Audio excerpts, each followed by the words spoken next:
এখন আমি আপনাদেরকে বলি তাকওয়ার পথে মূল বাধা কি হতে পারে।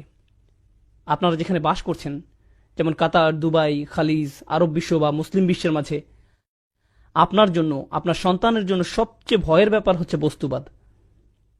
বস্তুবাদ এটাই সবচেয়ে বড় ভয়। আপনি আর আপনার সন্তান গাড়ি বলতে অজ্ঞান, ব্র্যান্ডের কাপড়, ব্র্যান্ডের ফোন, ইলেকট্রনিক পণ্য, নতুন মুভি, নতুন নামানো গান, মার্কেটে ঘুরে বেড়ানো, ফেসবুক, নিজের কমেন্টে কত লাইক পেলেন, এই সব জিনিস নিয়ে আপনি ডুবে আছেন। আপনার পুরো জীবনের অর্থই এগুলো, আর কিছু নয়। আর এটাই দুঃখজনক, কারণ আল্লাহ সাক্ষী, এই উম্মার তরুণরা হচ্ছে সবচেয়ে সম্ভাবনাময়। যখন এই উম্মার তরুণরা কোরআনকে অন্তরে ধারণ করবে, তারা দুনিয়া পাল্টে দিতে পারবে। সত্যি দুনিয়াটা তখন অসম্ভব সুন্দর একটা জায়গা হবে, যদি শুধু এই উম্মার তরুণরা জাগতে পারে।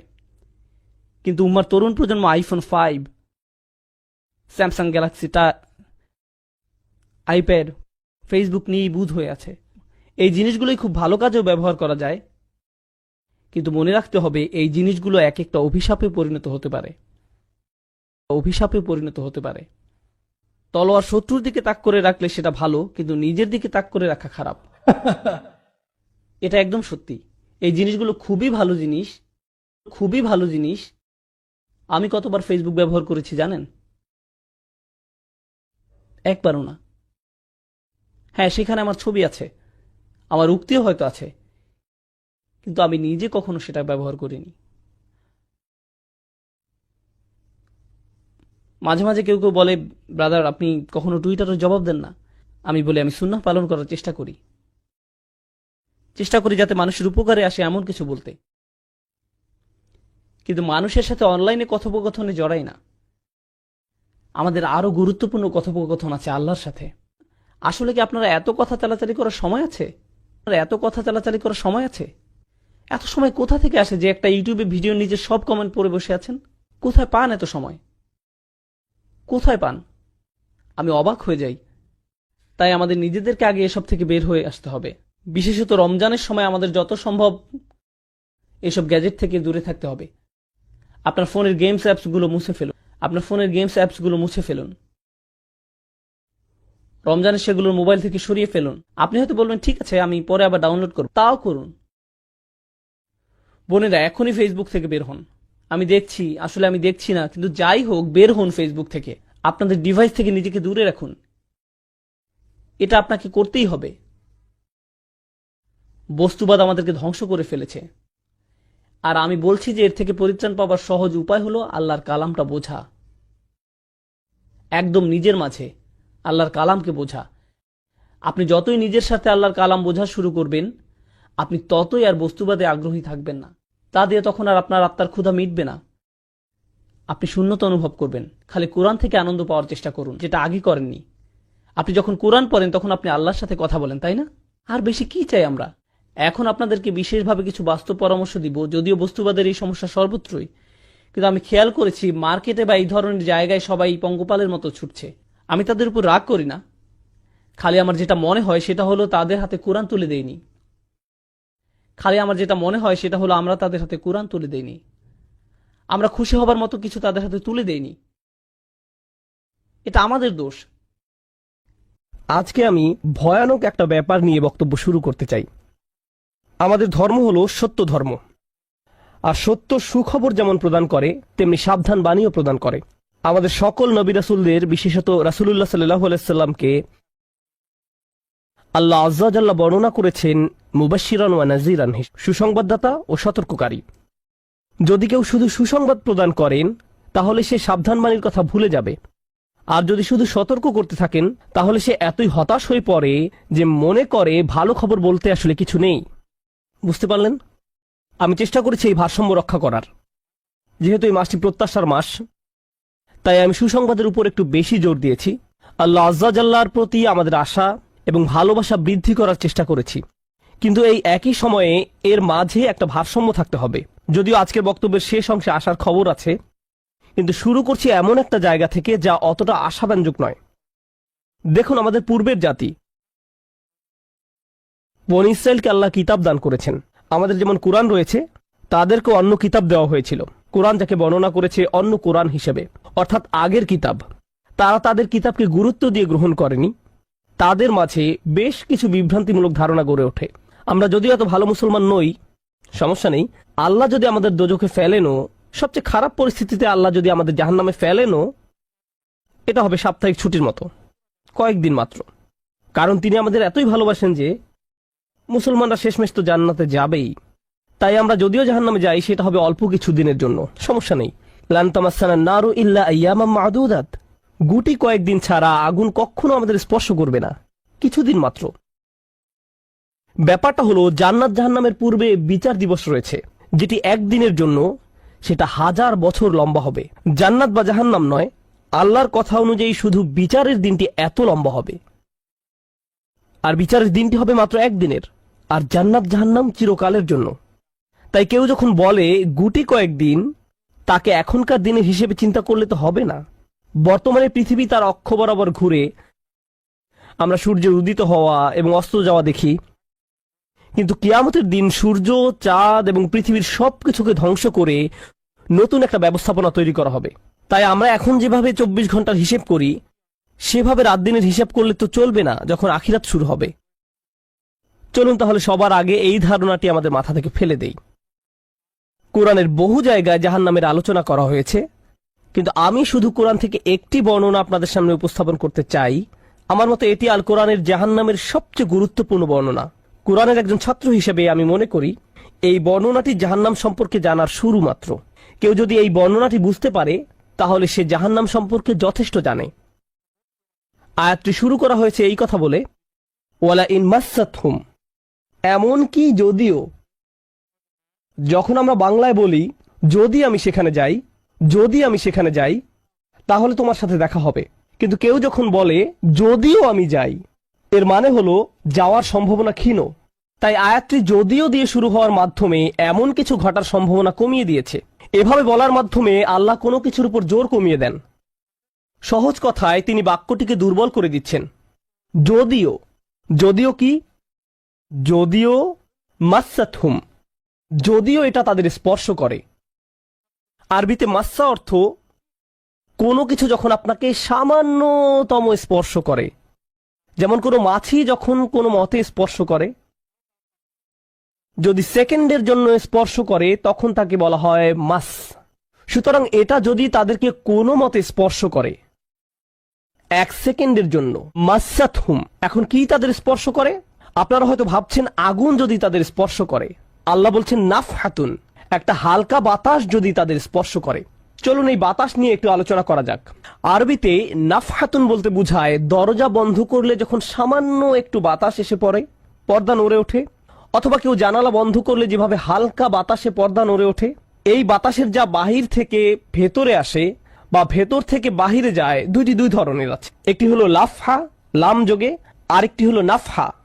লাম যোগে লাফহা মানে বাতাসটি গরম, আর নুন যোগে নাফহা মানে বাতাসটি ঠান্ডা।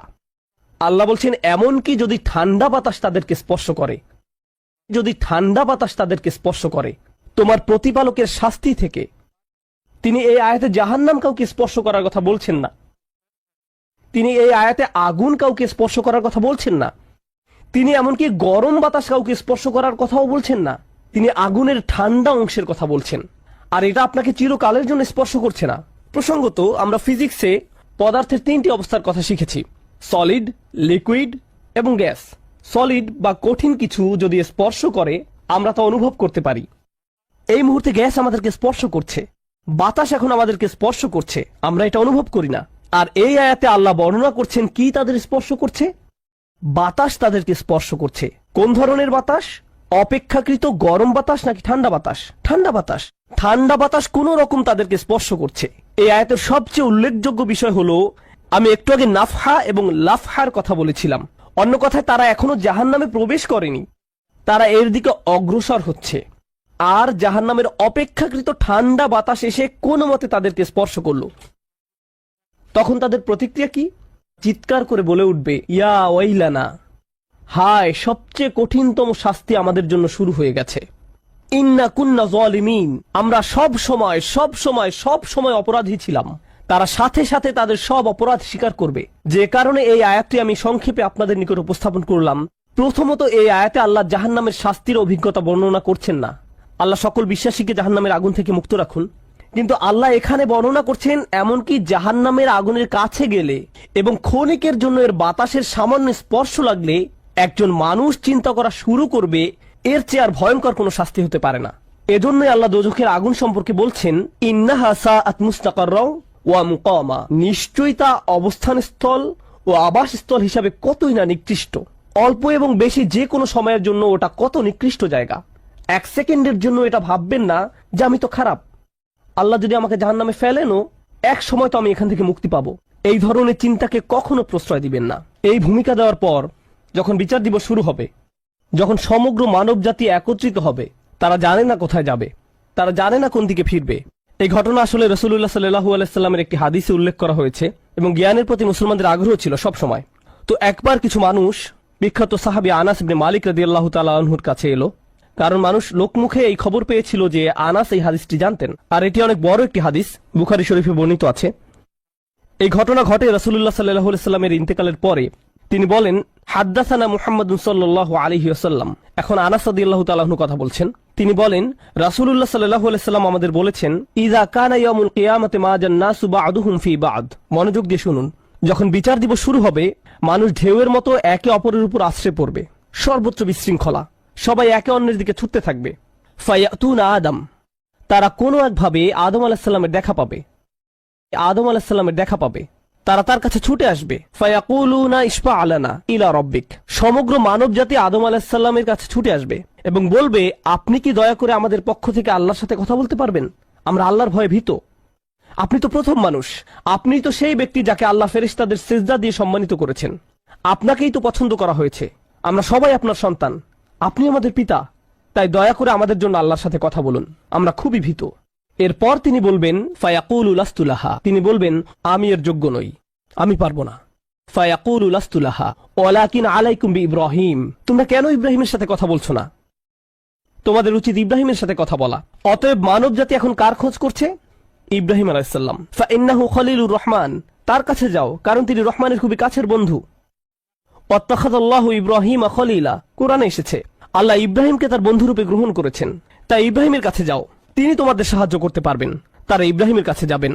ফায়াতুনা ইব্রাহিমা ফায়াকুলু লাস্তু লাহা, তারা ইব্রাহিমের কাছে গেলে তিনি বলবেন, আমি এর যোগ্য নই, আমাকে এই কাজের জন্য তৈরি করা হয়নি, আমি তোমাদের জন্য আল্লাহর সাথে কথা বলতে পারবো না। ওয়ালাকিন আলাইকুম বিমূসা, তোমরা কেন মূসা আলাইহিস সালামের কাছে যাচ্ছ না? তো মানব জাতি মূসা আলাইহিস সালামের কাছে দৌড়ে যাবে। ফাইন্নাহু কালিমুল্লাহ, তিনি আল্লাহর সাথে অনেক কথা বলতেন। ওয়া কাল্লামাল্লাহু মূসা তাকলিমা, আর আল্লাহ মূসার সাথে কথা বলেছেন সরাসরি। সুতরাং তিনি যেহেতু আল্লাহর সাথে কথা বলতে অভ্যস্ত, আজকে তো কথা বলার উত্তম সময়, তিনি তোমাদের পক্ষ থেকে আল্লাহর সাথে কথা বলবেন। ফায়াতুনা মূসা ফায়াকুলু লাস্তু লাহা, মানব জাতি দৌড়ে মূসা আলাইহিস সালামের কাছে যাবে, তিনি বলবেন, আমি এর যোগ্য না, আমি পারবো না।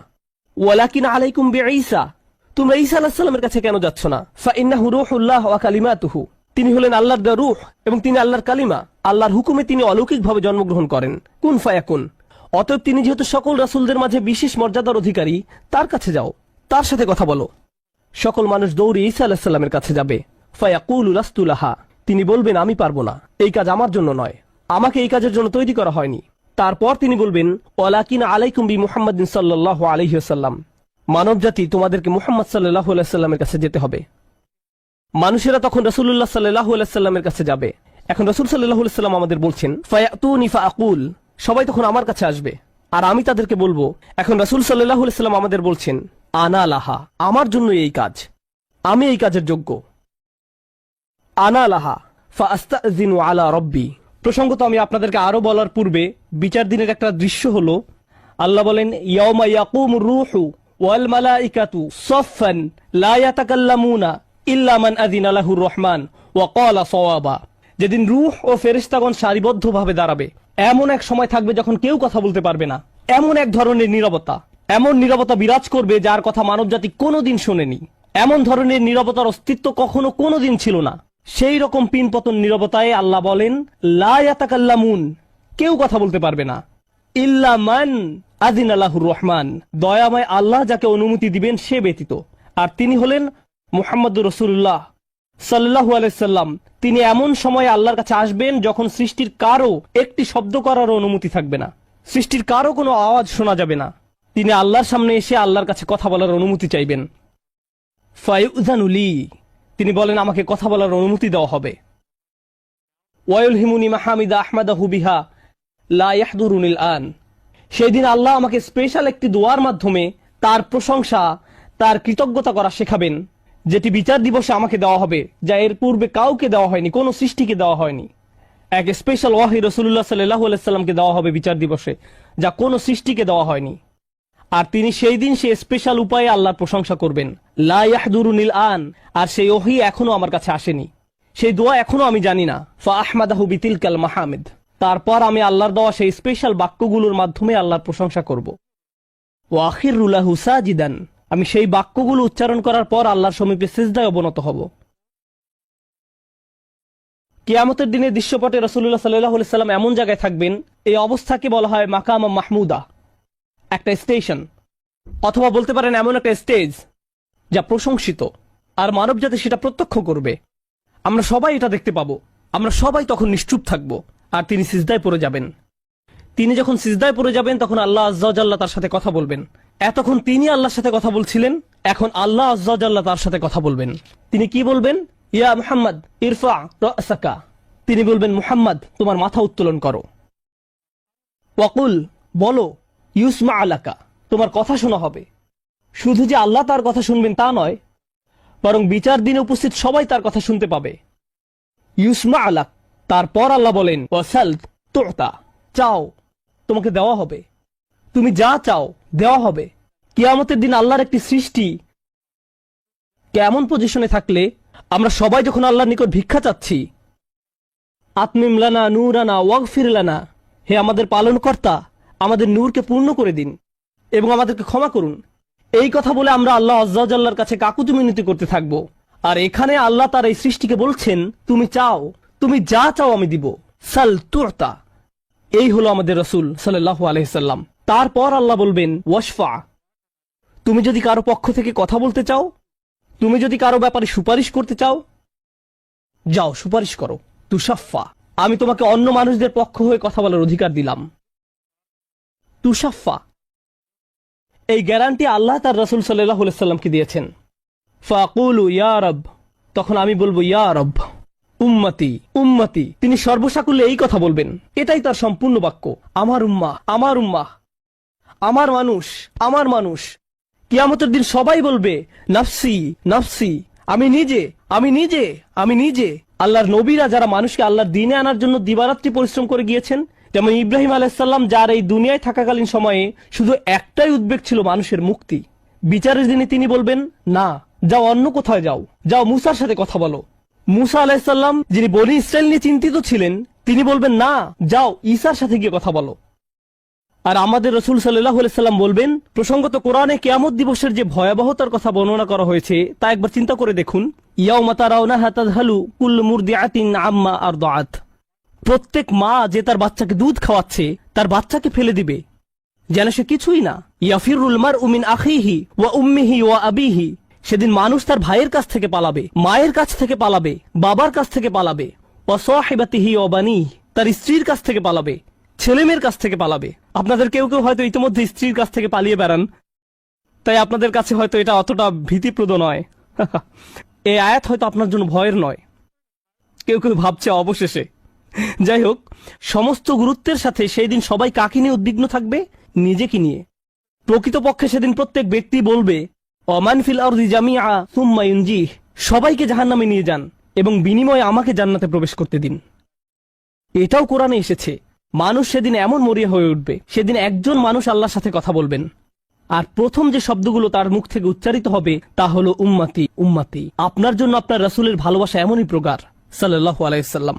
আমার উম্মাহ আমার উম্মাহ, যদি আমরা তাকে ভালোবেসে থাকি তাহলে যেই উম্মতের জন্য আল্লাহ রাসূলের এত ভালোবাসা, সেই উম্মতের জন্য আমাদের অন্তরে কিভাবে এত ঘৃণার বাস হয়? কিভাবে সম্ভব এটা?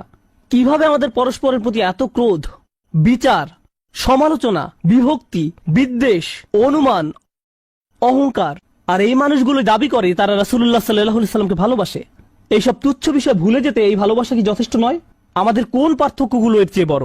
তো যখন রাসূলুল্লাহ সাল্লাল্লাহু আলাইহি সাল্লাম বলবেন উম্মতি উম্মতি, আল্লাহ সুবহানাহু ওয়া তাআলা বলবেন ফায়াকুলু ইনতালিক ফাআখরিজ মিনহা মান কানা ফি কলবিহি মিসকালা শাইরাতিন মিন ঈমান।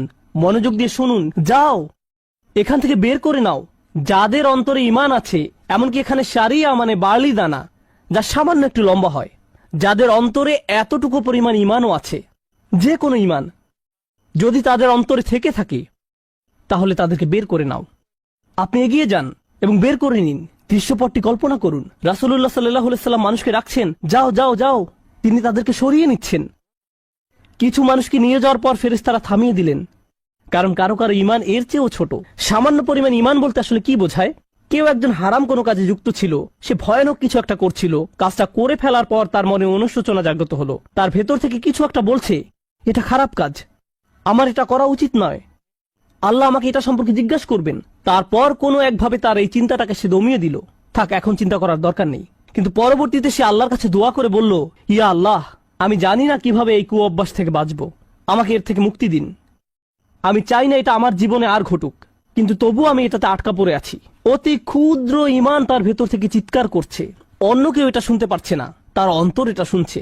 আর আল্লাহ আজ্জা জাল্লা বলছেন, তারা যদি এতটুকু ঈমানও দেখাতে পারে, আপনি এগিয়ে যান, তাদেরকে বের করে নিয়ে আসুন, আপনি তাদেরকে বের করে নিয়ে আসুন।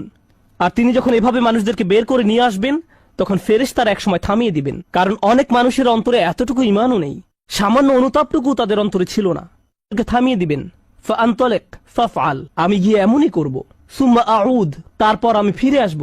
অর্থাৎ ফেরেশতারা থামিয়ে দিবে, আর অন্য মানুষেরা সেখানে কাঁদতে থাকবে, আমাদের কি হবে, আমাদের কি হবে। তারপর রাসূলুল্লাহ সাল্লাল্লাহু আলাইহি সাল্লাম ফেরত আসবেন, ফাআহমাদাহু বিতিলকাল মাহামিদ, অতঃপর আমি পুনরায় সেসব প্রশংসা বাক্য দ্বারা আল্লাহর প্রশংসা করব।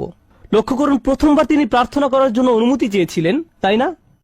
দ্বিতীয়বারের বেলায় অনুমতির কোনো উল্লেখ নেই।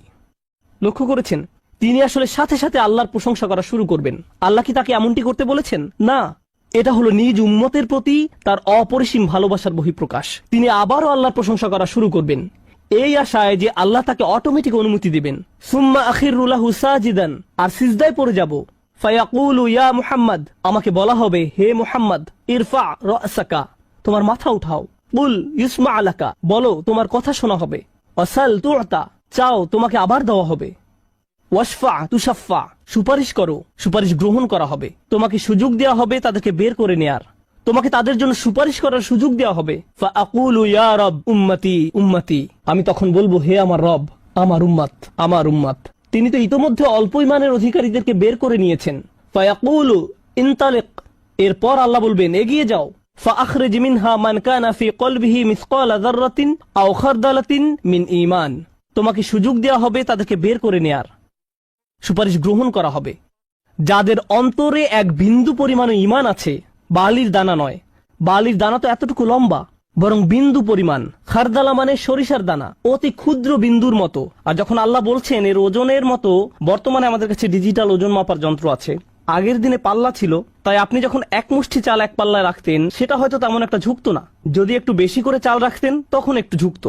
এখন ডিজিটাল ওজন মাপার যন্ত্র দিয়ে গ্রাম, কিলোগ্রাম মাপা হয়। এমনকি সামান্য কয়েক দানা রাখলেও যন্ত্রের স্ক্রিনে ভেসে উঠে 0.001 গ্রাম। এখন শুধু একটি চাল রেখে দেখুন, বা একটি সরিষার দানা রেখে দেখুন, স্ক্রিনে কিছু ভেসে উঠে কিনা? কিছুই হয় না, কিছুই হয় না। আর আল্লাহ বলছেন, আমি তোমার সুপারিশের কারণে, রাসূলুল্লাহ সাল্লাল্লাহু আলাইহি সাল্লামের দোয়ার কারণে এমন মানুষদেরকেও মুক্তি দিব যাদের ঈমান এমনকি এই দুনিয়ায়ও মাপা যায় না, এই দুনিয়ায়ও মাপা যায় না। প্রসঙ্গত, আপনি যদি একটি দানা খান, বুঝতে পারবেন যে কিছু খেয়েছেন, আপনি এমনকি বুঝতেও পারবেন না। এটা হলো এমন ধরনের ঈমান যার আছে, এটা সে নিজেও ভালোভাবে বুঝতে পারে না।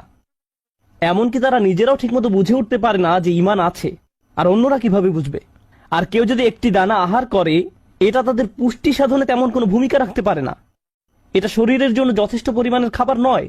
ঠিক তেমনি যার সরিষার দানা পরিমাণ ঈমান ছিল, সেই ঈমানও একটি ভালো জীবন অতিবাহিত করার জন্য তা যথেষ্ট ছিল না। কিন্তু তাদের অন্তরের কোনো এক জায়গায় একটি ঈমানের বাস ছিল। আল্লাহ বলছেন, তুমি এমন যাদেরকে পাও তাদেরকেও বের করে নিয়ে আসো। ফাআখরিজহু ফাআনতালিক, আমি যাব এবং তাই করব। আর এটা বিশাল এক জনগোষ্ঠী যারা আল্লাহর কাছ থেকে দূরে সরেছিল, তাদের ভেতরে একেবারে ক্ষুদ্র কিছু ঈমান ছিল। এরপর তো আর কিছু নেই মনে হচ্ছে, ঘটনা শেষ। কিন্তু রাসূলুল্লাহ সাল্লাল্লাহু আলাইহি সাল্লাম এখানেই থেমে যাননি। ফাআহমাদাহু বিতিলকাল মাহামিদ, সুম্মা আখিরু লাহু সাজিদান, তিনি এখানেই থেমে যাননি, তিনি আবারও ফিরে যাবেন এবং আমি সেসব প্রশংসা বাক্য দিয়ে আল্লাহর প্রশংসা করব এবং আবারও সিজদায় পড়ে যাব। ফায়াকুলু ইয়া মুহাম্মদ ইরফা রাসাকা, আমাকে বলা হবে হে মুহাম্মদ মাথা উঠাও। ওয়াকুল ইসমা আলাকা, বলো তোমার কথা শোনা হবে। ওয়াসাল তুতা, চাও দেয়া হবে। আল্লাহ আজ্জা ওয়া জাল্লা সহজেই বলতে পারতেন তুমি তো ইতিমধ্যে চেয়েছো এবং তোমাকে দেয়া হয়েছে, কিন্তু তৃতীয়বারের মতো রাসূলুল্লাহ সাল্লাল্লাহু আলাইহি সাল্লামকে বলা হচ্ছে ওয়াশফা তুশাফা, এগিয়ে যাও, মানুষের জন্য সুপারিশ করো, গ্রহণ করা হবে, তোমাকে তাদের পক্ষে চাওয়ার সুযোগ দেওয়া হবে, আমি তোমাকে এটা দিচ্ছি। ফাআকুলু ইয়া রব উম্মতি উম্মতি, আমার উম্মত আমার উম্মত। এখন চলুন এখানে একটু থামি। যদি আপনি এই সুযোগ পেতেন, আল্লাহ যদি আপনাকে বলতেন তুমি যা চাও তাই পাবে, তুমি চাও দেয়া হবে, যা কিছুই তুমি চাও না কেন, আমাদের বিশাল একটা লিস্ট আছে। রাসূলুল্লাহ সাল্লাল্লাহু আলাইহি সাল্লামকে এই সুযোগ কয়বার দেওয়া হয়েছে? কত মিলিয়ন মানুষকে ইতিমধ্যে রক্ষা করা হয়েছে। তৃতীয়বার তো তিনি নিজের জন্য কিছু চাইতে পারতেন। আমরা তো মানুষ, আল্লাহ যদি বলেন চাও আমি দিব, আর এই মানুষটি আল্লাহর সামনে দাঁড়িয়ে আছেন আর তাকে বলা হচ্ছে, কিন্তু তারপরেও তার জিহ্বায় উম্মাহ উম্মতি উম্মতি। তো আল্লাহ বলবেন ফায়াকুলু ইনতালিক, সামনে এগিয়ে যাও। ফাখরিজ মান কানা ফি কলবিহি আদনা আদনা আদনা মিসকাল হাব্বাতিন খরদালিম মিন ঈমান, যাও সামনে এগিয়ে যাও এবং এমন প্রত্যেক ব্যক্তিকে বের করে আনো যার একটি সরিষার অতি ক্ষুদ্র অতি ক্ষুদ্র অংশ পরিমাণ ঈমান আছে। এত ক্ষুদ্র বিন্দু যাকে আপনারা হয়তো মাইক্রোস্কোপিক বলবেন, যদি তাদের এক অ্যাটম বা এক সাব অ্যাটমিক কণার পরিমাণ ঈমান থাকে, এই পৃথিবীতে যা দেখা শোনা বা উপলব্ধি করা সম্ভব নয়, যদি তাদের গভীর অবচেতন মনের কোথাও কণা পরিমাণ ঈমান থাকে, যদি তাদের ততটুকু ঈমান থাকে, এগিয়ে যাও এবং তাদের বের করে নিয়ে আসো। যদি তাদের অন্তরে এতটুকু ঈমান থাকে, তো আল্লাহ রাসূলুল্লাহ সাল্লাল্লাহু আলাইহি সাল্লামকে বলবেন ফাখরিজহু মিনান নার, তাদেরকে আগুন থেকে বের করে আনো। কথাটা মনোযোগ দিয়ে শুনুন, তাদেরকে কোথা থেকে বের করে আনো? আগুন থেকে। অর্থাৎ কিছু মানুষ ইতোমধ্যে জাহান্নামে পতিত হয়ে গেছে। অনেক মানুষ এই হাদিস পড়ে মনে করে আমরা জাহান্নাম থেকে মুক্তি পেয়ে যাব, আগুন আমাদের স্পর্শ করবে না। কিন্তু হাদিস এই কথা বলছে না। রাসূলুল্লাহ সাল্লাল্লাহু আলাইহি সাল্লাম আল্লাহর কাছে কাকুতি মিনতি করছেন, আর এই দিনটি হবে 50,000 বছর লম্বা। অনেক মানুষের বিচার ইতিমধ্যে হয়ে গেছে। আর আমি আপনাদেরকে সেই আগুন সম্পর্কে শুরুতে বলেছিলাম, আপনি যদি এর বাতাসের স্পর্শ পান 1 সেকেন্ডেরও কম সময়ের জন্য, আপনার মনে হবে এর চেয়ে ভয়ঙ্কর আর কোনো শাস্তি হতে পারে না। আর আল্লাহ রাসূল সাল্লাল্লাহু আলাইহি সাল্লাম সেই মানুষগুলোর জন্য আশা ছেড়ে দেননি, তাদের জন্য হতাশ হয়ে পড়েননি। প্রসঙ্গত তারা মুসলিম, তারা কিন্তু মুসলিম, কারণ রাসূল সাল্লাল্লাহু আলাইহি সাল্লাম কি বলছেন, তার মুখ থেকে কোন কথাগুলো উচ্চারিত হয়েছে? উম্মতি উম্মতি। আগুনের মানুষগুলো মুসলমান, ওই মানুষগুলো অমুসলিম নয়, মুসলিম। তো রাসূল সাল্লাল্লাহু আলাইহি সাল্লাম বলেন ফাআনতালিকু ফাআফআল, আমি যাব এবং সেটাই করব। প্রসঙ্গত রাসূলুল্লাহ সাল্লাল্লাহু আলাইহি সাল্লামের এই কথার সাথে হাদিসের সমাপ্তি হলো। আনাস ইবনে মালিক রাদিয়াল্লাহু তাআলা আনহু তার কাছে আসা লোকদেরকে এতটুকু বর্ণনা করলেন। ফাকুলতু লিবাদি আসহাবিনা, হযরত আনাসের কাছে হাদিস শিখতে আসা একজন বলল, আমি আমার কিছু সঙ্গীকে বললাম, লাউ মারারনা বিল হাসান ওয়া হুয়া মুতাওয়ারিন ফি মানজিলি আবি খলিফা, চলো আমরা হাসান বসরির কাছে যাই। আমরা হাদিসটি আনাসের কাছ থেকে শুনেছি, কিন্তু আমরা জানি এই হাদিসটি হাসানও জানেন, চলো আমরা তার কাছে যাই। প্রসঙ্গত আনাস রাদিয়াল্লাহু তাআলা আনহুর তখন অনেক বয়স হয়ে গিয়েছিল। এই হাদিসে কতবার রাসূল সাল্লাল্লাহু আলাইহি সাল্লাম আল্লাহর কাছে গেলেন? 3 বার। রাসূলুল্লাহ সাল্লাল্লাহু আলাইহি সাল্লাম ইন্তেকাল করেছেন বহু বছর আগে। আমরা জেনেছি এই হাদিস হাসান বসরিও জানেন। তারা আগে কখনো এই ধরনের কথা শুনেনি। খুবই আশ্চর্যজনক কথা। এজন্য তারা ব্যাপারটা যাচাই করতে চাচ্ছিলেন যে দেখা যাক হাসান বসরিও একই হাদিস বর্ণনা করেন কিনা। তারা শুনেছে হাসান বসরি বাস করেন আবু খলিফার বাড়ির পেছনের একটি ঘরে, তাই তারা হাসান বসরিকে খুঁজতে লাগলো। তারা তাকে খুঁজে পেলেন। হাদদাসানা আনাস ইবনে মালিক ফাআতাইনাহু ফাসাল্লামনা আলাইহি, তো আমরা তার কাছে এলাম এবং তাকে সালাম দিলাম। ফাআযিনা লানা, তিনি আমাদেরকে প্রবেশের অনুমতি দিলেন। ফাকুলনা লাহু ইয়া আবা সাঈদ, আমরা তাকে বললাম, হে সাঈদের পিতা, জিনাকা মিন ইনদি আখিকা আনাস ইবনে মালিক, আমরা আপনারই ভাই আনাস ইবনে মালিকের নিকট হতে আপনার কাছে আসলাম। ফালাম নারা মিসলা মা হাদদাসানা ফি শাফাআত, শাফাআত বিষয়ে তিনি যেমন বর্ণনা দিয়েছেন তেমনটা বর্ণনা করতে আমরা আর কাউকে দেখিনি। ফাকালা হি, তিনি বললেন ফাহাদদাসনাহু বিল হাদিস, আমার কাছে সেটি বর্ণনা করো, দেখি তোমরা আনাসের কাছ থেকে কি শুনেছ। তো তারা তার নিকট সম্পূর্ণ হাদিসটি বর্ণনা করে শোনালেন। ফাআনতাহা ইলা হাযাল মাওদি', আমরা এই পর্যন্ত অর্থাৎ 3 বার রাসূল সাল্লাল্লাহু আলাইহি সাল্লামের সুপারিশের কথা বলে শেষ করলাম। ফাকালা হি, তিনি বললেন আরো বর্ণনা করো। ফাকুলনা লাম ইয়াজিদ লানা আলা হাযা, আমরা বললাম তিনি তো এর অধিক আমাদের কাছে বর্ণনা করেননি, আমাদেরকে এতটুকুই বলেছেন। এখন হাসান কথা বলছেন, লাকাদ হাদ্দাসানি ওয়া হুয়া জামিউ মুনযু 20 সানাতান, তিনি অর্থাৎ আনাস আমার কাছে এই হাদিস বর্ণনা করেছেন যখন তিনি তখন যুবক ছিলেন, 20 বছর আগে। কত বছর আগে? 20 বছর আগে। আমি নিশ্চিত না তিনি কি বাকিটুকু ভুলে গেলেন, নাকি তিনি তোমাদেরকে বাকিটুকু বলেননি, কারণ তাহলে তোমরা অলস হয়ে পড়বে। ফালা আদ্রি আনাসি আম কারিহা আন তাত্তাকিলু, তিনি এরপর বললেন এই হাদিসের চতুর্থ একটি অংশ আছে, আর আমি নিশ্চিত নই তোমাদের বলা উচিত কিনা, কারণ তার এখন বয়স বেশি হয়েছে, তার স্মরণশক্তি ওইভাবে কাজ করছে না। কিন্তু আমার সন্দেহ তিনি তোমাদের বলেননি, কারণ তোমরা এতে অলস হয়ে পড়বে। তারা বলল, ইয়া আবা সাঈদ হাদ্দাসানা, আপনি কি আমাদেরকে এটা বলতে পারেন? আমরা আসলে জানতে চাই। ফাদহিকা, তিনি হাসতে শুরু করলেন। ফাকালা খুলিকাল ইনসানু আজুলা, তিনি কোরআনের একটি আয়াত উল্লেখ করে বললেন, মানুষকে সৃষ্টি করা হয়েছে তাড়াহুড়া প্রবণ করে। মা যাকারতুহু ইল্লা ওয়া আনা আদরি আন উহাদ্দিসুকুম হাদ্দাসানি কামা হাদ্দাসাকুম বিহি, আমি তো বর্ণনার উদ্দেশ্যেই তোমাদের কাছে বিষয়টি উল্লেখ করলাম। তিনি তাদেরকে উৎসুক করে তুলেছিলেন, আমি তোমাদেরকে বলবো তিনি তোমাদের নিকট যা বলেছেন তা সত্য। হাসান আরো বলেন, রাসূলুল্লাহ সাল্লাল্লাহু আলাইহি সাল্লাম বলেন, এরপর আমি চতুর্থবারের মতো ফিরে আসব। ফাআহমাদাহু বিতিলকাল মাহামিদ, এবং সেসব প্রশংসা বাক্য দিয়ে আল্লাহর প্রশংসা করব, যে বাক্যগুলো আল্লাহ আমাকে দিয়েছেন, যা অন্য কোন সৃষ্টিকে এর পূর্বে দেয়া হয়নি, এবং সিজদায় পড়ে যাব। সুম্মা আখিরু লাহু সাজিদান, তখন বলা হবে, ফায়ুকালু ইয়া মুহাম্মদ ইরফা রাসাকা, হে মুহাম্মদ মাথা উঠাও। ওয়াকুল ইউসমা, বলো তোমার কথা শোনা হবে। ওয়াসাল তু'তা, চাও দেয়া হবে।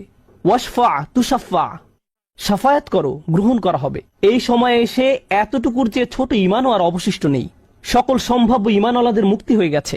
আদনা আদনা আদনা মিসকাল হাব্বা, সবাই মুক্তি পেয়ে গেছে। ফাআকুলু ইয়া রব ইযান লি ফি মান ক্বালা লা ইলাহা ইল্লাল্লাহ, এখন রাসূলুল্লাহ সাল্লাল্লাহু আলাইহি সাল্লাম বলেননি উম্মতি, এইবার তিনি উম্মতি বলেননি, তিনি বলছেন, হে আমার প্রতিপালক, আমাদেরকে তাদের সম্পর্কে শাফায়াত করার অনুমতি দান করুন যারা বলেছে লা ইলাহা ইল্লাল্লাহ। যে এমনকি এই কথা বলেছে, আচ্ছা ঠিক আছে, আমার মনে হয় একজন সৃষ্টিকর্তা আছেন। একটি কলেজ ক্যাম্পাসে হয়তো একদল ছাত্র মুসলিম ছাত্রদের সাথে আলোচনা করছে, তখন একজন বলল, আচ্ছা ঠিক আছে, দার্শনিক দৃষ্টিকোণ থেকে মেনে নিলাম একজন ঈশ্বর রয়েছেন, ঠিক আছে আমি মানলাম যে একজন ঈশ্বর আছেন, আমি বলছি না যে আমি মুসলিম, যদি উপাসনা করতেই হয় তাহলে শুধু এক ঈশ্বরের উপাসনা করতে হবে। তাদের অন্তরে কোনো অনুভূতি নেই, তারা কারো ইবাদত করছে না, তারা শুধু এই উপসংহারে পৌঁছেছে। প্রসঙ্গত এই ধরনের একটা সাদৃশ্য পাওয়া যায় সূরা হুজরাতের একটা আলোচনায়। আল্লাহ বলছেন, ফাকালাতিল আরাবু আমান্না কুল লাম তুমিনু ওয়ালাকিন কুলু আসলামনা, বেদুইনরা বলে আমরা ঈমান এনেছি, বলো তোমরা ঈমান আনোনি, বরং তোমরা বলো আমরা আনুগত্য স্বীকার করেছি। তোমরা শুধু ইসলামের প্রাথমিক ধারণা গ্রহণ করেছো। ধারণা থাকে এখানে, আর ঈমান কোথায় থাকে? যাদের অন্তরে কিছু ঈমান ছিল তাদের ইতোমধ্যে নেওয়া হয়ে গেছে। এখন যাদের মাথায় কিছু ধারণা ছিল যে একজন রব আছেন, তারা কোনোদিন ধর্ম প্র্যাকটিস করেনি, তারা ধর্মীয় কোনো কাজই করেনি, তারা শুধু এই ধারণা মেনে নিয়েছিল যে শুধু একজন প্রভুর উপাসনা করতে হবে। রাসূলুল্লাহ সাল্লাল্লাহু আলাইহি সাল্লাম বলছেন, যে কেউ এই সিদ্ধান্তে আসবে যে কেউ বলবে লা ইলাহা ইল্লাল্লাহ, তার জন্য শাফায়াত করার অনুমতি দান করুন। আল্লাহ বলবেন, ফায়াকুলু ওয়া ইজ্জাতি ওয়া জালালি ওয়া কিবরিয়াই ওয়া আযীমাতি, আল্লাহ বলবেন, আমি আমার কর্তৃত্বের শপথ করছি, আমি আমার স্বীয় গৌরবের শপথ করছি, আমি আমার বরত্বের শপথ করছি, আমি আমার মহত্বের শপথ করছি। লা উখরিজান্না মিনহা মান ক্বালা লা ইলাহা ইল্লাল্লাহ, আমি স্বয়ং অবশ্যই তাদের সবাইকে জাহান্নাম থেকে বের করব যারা বলেছে লা ইলাহা ইল্লাল্লাহ, তোমার এই সুপারিশের কারণে। সাল্লাল্লাহু আলাইহি সাল্লাম, জাহান্নাম কতটা ভয়ঙ্কর তার একটা ছোট্ট নমুনা দিয়ে আমি আজকের আলোচনা শুরু করেছিলাম। এখন সব শেষে রাসূলুল্লাহ সাল্লাল্লাহু আলাইহি সাল্লাম আমাদের জন্য এই শাফায়াত করছেন। এই হাদিসটি অন্যতম গুরুত্বপূর্ণ একটি হাদিস। এমনকি 20 বছর পরে আনাস ইবনে মালিক এখন বৃদ্ধ হয়ে গেছেন, মানুষ তখনও তার কাছে শাফায়াত বিষয় জানতে এসেছেন। এমনকি আজকের দিনেও এই হাদিসটি অন্যতম শক্তিশালী একটি হাদিস, এবং অন্যতম এই জন্য যে ভুলভাবে ব্যবহার করার একটি বক্তব্য রাসূলুল্লাহ সাল্লাল্লাহু আলাইহি সাল্লামের। কখনোই এর অপব্যবহারের চিন্তাও করবেন না। এটা ফ্রি হয়ে যাওয়ার লাইসেন্স নয়। যদি আমরা মনোযোগের সাথে পড়ি তাহলে আমরা বুঝব যে আল্লাহ এমন মানুষদেরকে জাহান্নাম থেকে বের করে আনার জন্য অনুমতি দেবেন যাদের ঈমান যথেষ্ট ছিল না, যাদের সৎ কাজ যথেষ্ট ছিল না। পক্ষান্তরে এমন অনেক মানুষ থাকবে যাদের অন্তরে ঈমান আছে, যাদের ডান হাতে সৎ কাজ আছে, আর এই সৎ কাজগুলো বিচারের দিনে আলোতে পরিণত হবে। হৃদয়ের ঈমান ও বিচারের দিনে জ্যোতিতে পরিণত হবে। ইয়াসআ নূরুহুম বাইনা আইদিহিম ওয়া বিআইমানিহিম, তাদের বুকের ভেতর থেকে আলো ছুটতে থাকবে এবং তাদের ডান হাত থেকে এই আলো টর্চে পরিণত হবে, গাড়ির হেডলাইটের মতো। চারপাশে থাকবে অন্ধকারাচ্ছন্ন, আর আপনি জান্নাতের দিকে ছুটতে থাকবেন। আপনাকে জাহান্নাম অতিক্রম করে যেতে হবে, এটা আল্লাহর নির্দেশ। ওয়া ইম মিনকুম ইল্লা ওয়ারিদুহা, জান্নাতে যেতে হলে সবাইকে জাহান্নাম অতিক্রম করে যেতে হবে, সবাইকে, এর কোনো ব্যতিক্রম নেই। আর এই ব্রিজ অতিক্রম করতে হলে আপনার আলো লাগবে। যদি আলো না থাকে তাহলে পড়ে যাবেন। তো মানুষ যখন হেঁটে যাচ্ছে তখন অনেকের এত পরিমাণ আলো থাকবে যেন মক্কা থেকে সিরিয়া দেখা যাচ্ছে, আর কারো কারো এত অল্প পরিমাণ আলো থাকবে যে তারা কোনো মতে পায়ের সামনের কিছু অংশ দেখতে পাবে, কারণ তাদের ঈমান দুর্বল ছিল। কিন্তু এই হাদিস এমন মানুষদের সম্পর্কে নয় যাদের সামান্য কিছু আলো থাকবে বা অনেক বেশি আলো থাকবে। এই হাদিস এমন মানুষদের সম্পর্কে যাদের আলো এত স্বল্প পরিমাণ যে এটি দিয়ে কিছুই দেখা যাচ্ছে না, আর যাদের আলো আছে তারা আল্লাহর কাছে ভিক্ষা করতে থাকবে, রব্বানা আতমিম লানা নূরানা ওয়াগফির লানা, আমাদেরকে আমাদের আলো পূর্ণ করে দিন, ব্যাটারি যেন শেষ হয়ে না যায়, আমাদেরকে জান্নাতের গেটে পৌঁছে দিন, আমাদেরকে ক্ষমা করে দিন। আমরা আল্লাহর কাছে ভিক্ষা চাচ্ছি যেন তিনি আমাদের কপালে রাসূলুল্লাহ সাল্লাল্লাহু আলাইহি সাল্লামের শাফায়াত জুড়ে দেন, তিনি যেন আমাদেরকে তাদের অন্তর্ভুক্ত করেন যারা আরশের ছায়ায় থাকবে। আমরা আল্লাহর কাছে প্রার্থনা করছি তিনি যেন আমাদেরকে তাদের অন্তর্ভুক্ত করেন যাদেরকে এমনকি জাহান্নামের আগুনের ঠান্ডা বাতাসও স্পর্শ